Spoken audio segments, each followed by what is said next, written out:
नमस्ते स्टूडेंट्स, आइए आज हम फिर चर्चा करते हैं हमारा चैप्टर नंबर 10 लोकस बिंदु पथ की हम चर्चा कर रहे थे। मैंने आपको काफ़ी अच्छी तरह से 2 दिन तक थीम और इससे रिलेटेड थ्योरम्स वगैरह बताई थी, डेफिनेशंस आपको बताई थी, लोकस क्या होता है, बिंदु पथ क्या होता है, किन किन परिस्थितियों में बिंदु पथ कैसे ज्ञात किया जाता है, इन सब बिंदुओं पर हमने चर्चा की थी। और मैंने 10.1 के कुछ सवाल यानी पहले सवाल में जो कुछ भाषा शाब्दिक जो जितने भी सवाल थे उनका भी अपन ने जिक्र किया था, बात की थी और उनके आंसर भी मैंने आपको एक्सप्लेन किए थे। आज स्टूडेंट्स हम जो बात करेंगी वो है हमारा एक्सरसाइज 10.1 का सवाल संख्या सेकंड, उसकी बात करेंगे। हमारा चैप्टर वही है बिंदु पथ लोकस। तो आइए एक्सरसाइज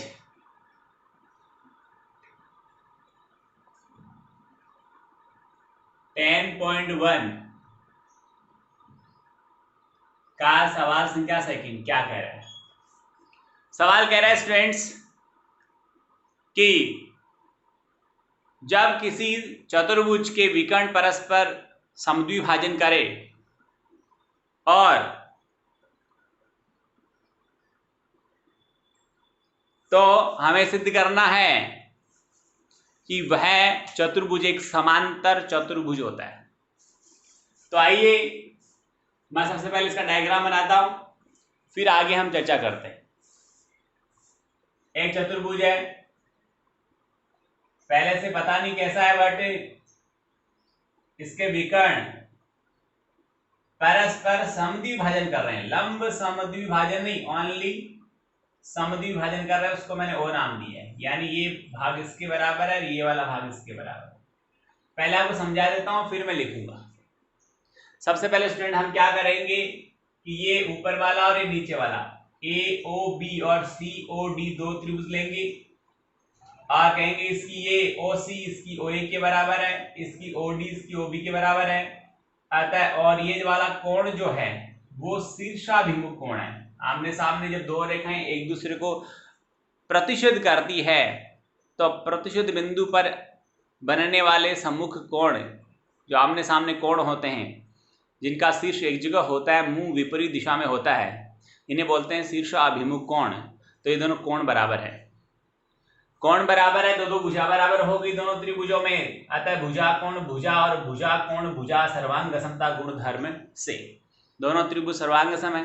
और जब दो त्रिभुज सर्वांग सम होते तो उनके संगत अवयव भी समान होने चाहिए, चाहे मादिका हो, चाहे शीर्षलंब हो, चाहे कोण हो, चाहे भुजा हो। तो हम यहाँ कहेंगे कि बाय सीपीसीटी का फुल फॉर्म सर्वांग सम त्रिभुजों के संगत अवयव समान होते हैं, ये उसका फुल फॉर्म है। तो स्टूडेंट्स हम बाय सीपीसीटी दोनों सर्वांग सम सिद्ध कर दिया और फिर हम कहेंगे कि संगत जो कोण बराबर होंगे, तो इसका ये कोण है, मैं एरो बना यहां पर साइन बनाता हूं, ये दोनों समान होंगे। और बाय सीपीसीटी ये भुजा जो डीसी है वो एबी के बराबर हो जाएगी। अब देखना कि ये सीडी भुजा बीए के बराबर है, ये कोण बराबर है, तो एकांतर कोण गुण धर्म हम लगाएंगे। तो हम ये कहेंगे कि डीसी भुजा समांतर है एबी की।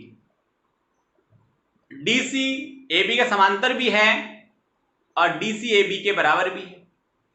जब किसी चतुर्भुज की सम्मुख भुजाओं का एक pair, one pair of a quadrilateral, जब किसी चतुर्भुज की आमने सामने की भुजाओं का एक जोड़ा, एक पेयर, एक युग्म यदि बराबर भी हो और समांतर भी हो तो उस चतुर्भुज को समांतर चतुर्भुज कहते हैं। तो यहां पर इसके अनुसार एबीसीडी क्या हो जाएगा, समांतर चतुर्भुज हो जाएगा। देखिए मैं आप बाकी यहां लिख रहा हूं थीम, यह है कि हमें दिया गया क्या था पहले।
ये स्टूडेंट्स हमें दिया हुआ है, एबीसीडी एक चतुर्भुज है जिसके विकर्ण परस्पर समद्विभाजित करते हैं, और हमें सिद्ध क्या करना है वो देखिए। हमें सिद्ध करना है कि एबीसीडी एक समांतर चतुर्भुज, ओके। और रचना कुछ की नहीं, डायरेक्ट हम उपपत्ति की बात करते हैं, और उपपत्ति में है कि त्रिभुज एओबी व त्रिभुज सीओडी में तुलना करने पर हम देखेंगे कि AO बराबर CO और BO बराबर DO, ये हमें दिया गया है, ये हमें गिवन है। कोण AOB बराबर है कोण COD, इसके लिए हम लिखेंगे कि शीर्षा भिमुख कोण है, ठीक है। अतः भुजा कोण भुजा सर्वांग समता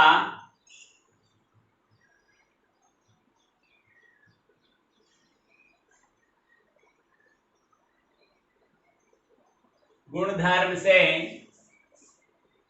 त्रिभुज एओबी सर्वांग सम है त्रिभुज सीओडी, और जब दो त्रिभुज सर्वांग सम होते हैं तो बाई सीपीसीटी ए बी बराबर हो गया CD के, तथा कोण BAO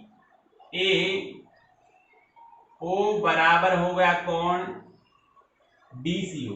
देखना BAO ये वाला कोण बराबर होगा DCO, इसके बराबर हो गया। अतः एकांतर कोण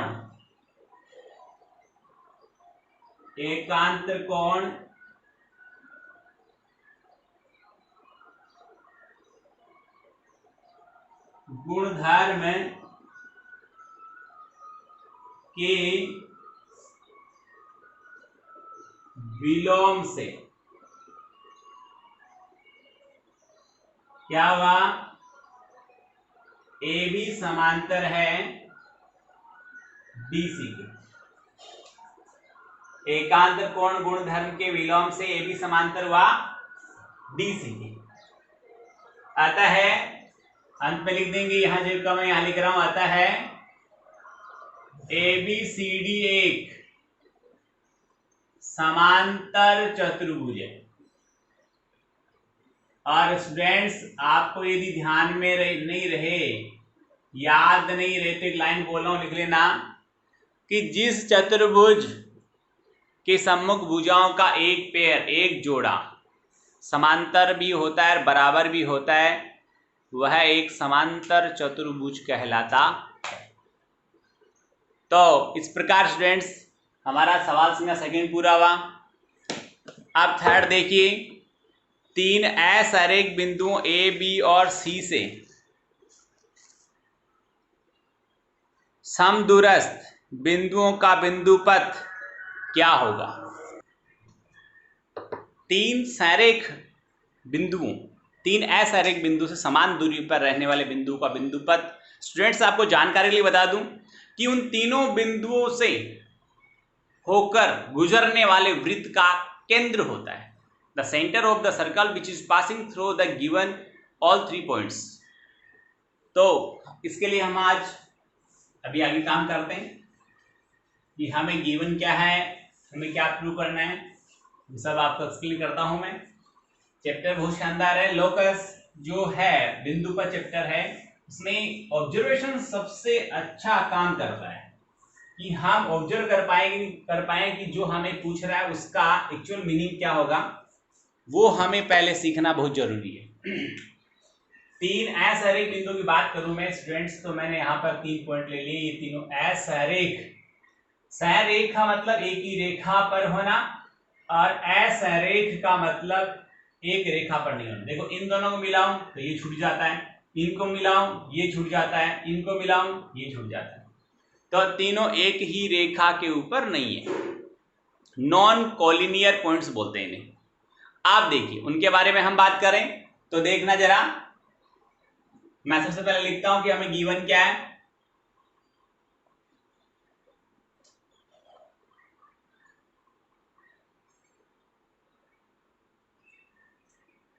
ए बी सी तीन असरेखीय बिंदु है, ठीक है। सिद्ध क्या करना है हमें,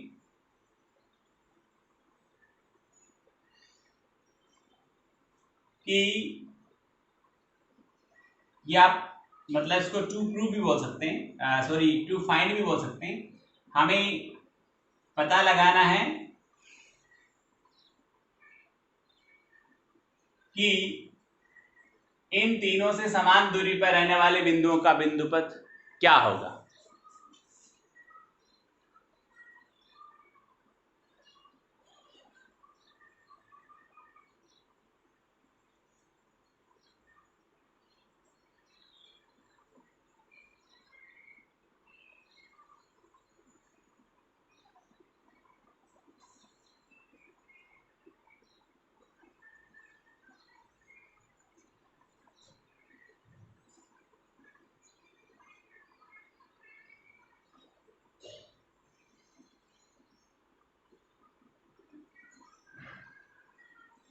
इनसे समान दूरी पर रहने वाले बिंदुओं का बिंदुपथ हमें ज्ञात करना है, ठीक है।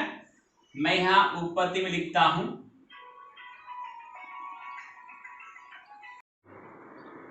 अब देखिए हमें उत्पत्ति में क्या लिखना है, मैं पहले एक्सप्लेन करता हूं फिर मैं यहां पर आपको लिखकर बताऊंगा। एक्सप्लेन में सुनिए, जब किन्हीं तीन असरेख बिंदुओं से होकर जाने वाले वृत्त की रचना करनी हो, ये लास्ट सिलेबस में सवाल भी था कि तीन असरेख बिंदु से होकर जाने वाला वृत्त खींचिए या उसकी रचना कीजिए, तो उसके लिए भी काम कर रहा हूं और ये थ्योरम भी आपको साथ साथ समझा रहा हूं।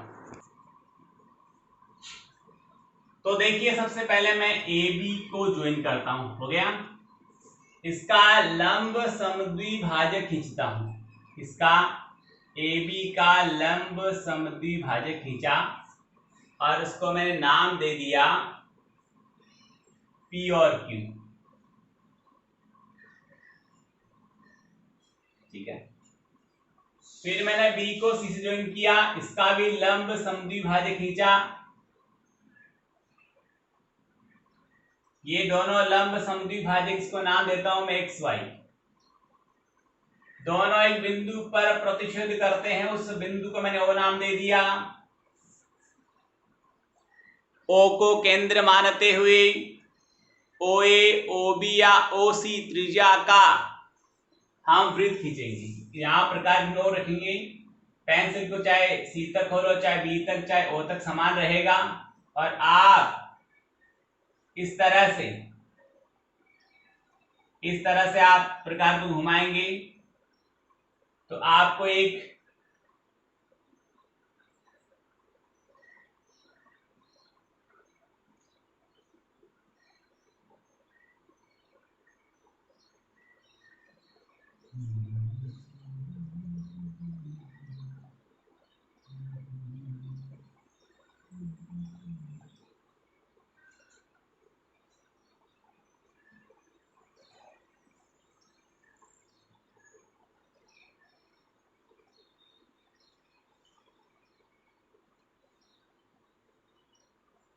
ओके, आपको एक वृत्त प्राप्त होता है, ऐसा वृत्त जो तीनों बिंदुओं से होकर गुजरता है, ए बी और सी से होकर गुजर रहा है। तो यदि तीन अरेख बिंदु से होकर गुजरने वाले वृत्त की रचना करनी हो तो उन तीनों बिंदुओं में से बारी बारी से किन्हीं दो दो को ज्वाइन करिए। ए बी और बी सी को ज्वाइन किया, आप ए बी और ए सी को ज्वाइन कर लेते तो भी कोई दिक्कत की बात नहीं।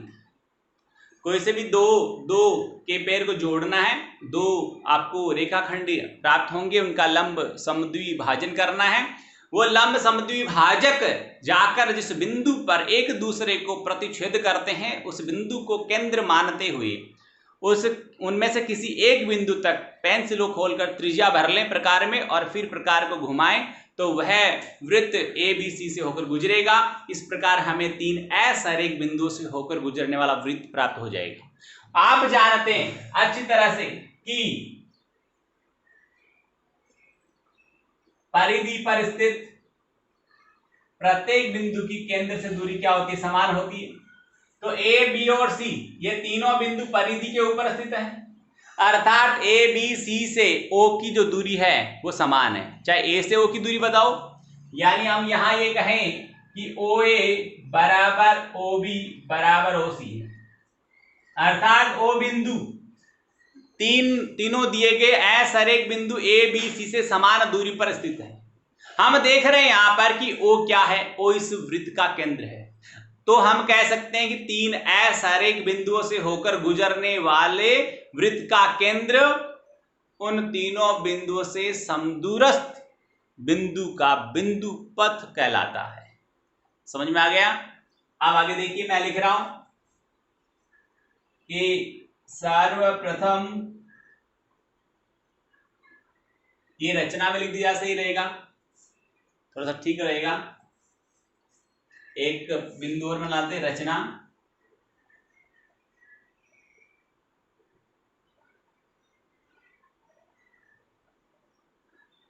कंस्ट्रक्शन बना ले हम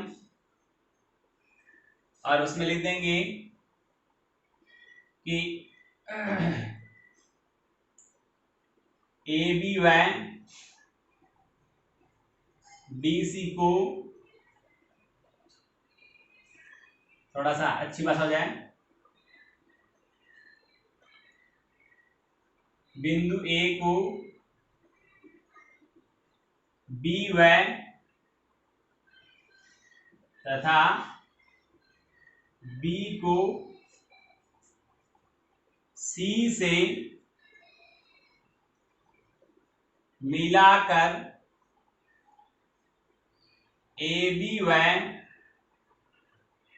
बी सी के लंब अर्धक खींचे जो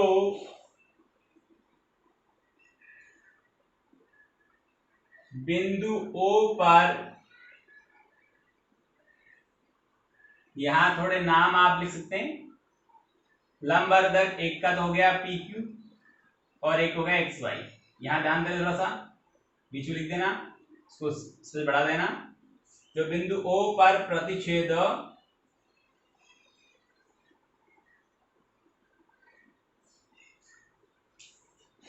करते हैं, ठीक है। अब बाकी काम अपन उत्पत्ति में लिख दें तो ज्यादा ठीक रहेगा, यानी प्रूफ में लिख दें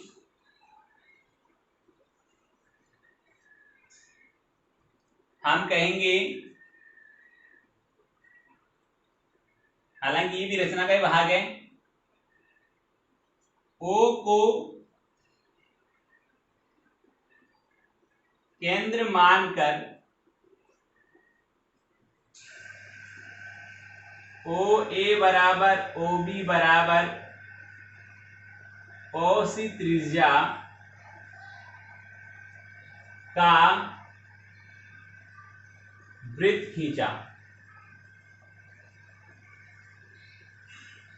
जो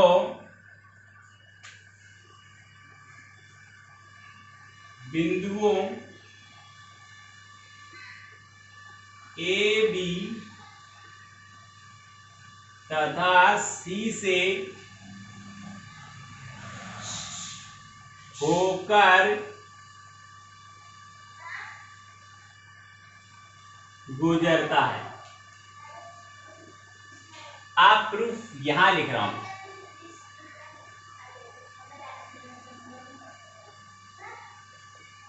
हम कहेंगे कि चूंकि वृत्त की परिधि पर स्थित प्रत्येक बिंदु की केंद्र से दूरी समान होती है, अर्थात OA बराबर OB बराबर OC है। तो बिंदुओं AB तथा C से समदूरस्थ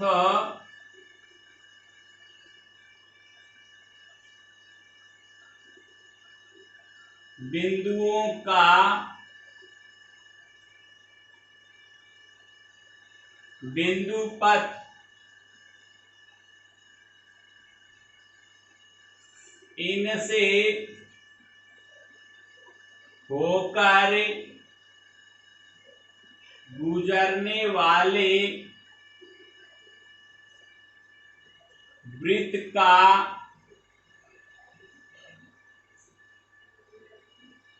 केंद्र होता है। ये स्टूडेंट्स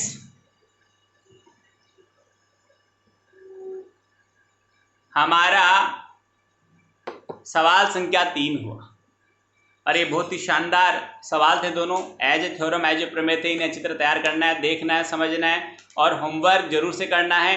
वीडियो जरूर देखें और अच्छे से अच्छी तरीके से पढ़ाई करें, मेहनत करें। बहुत बहुत धन्यवाद। Thank you.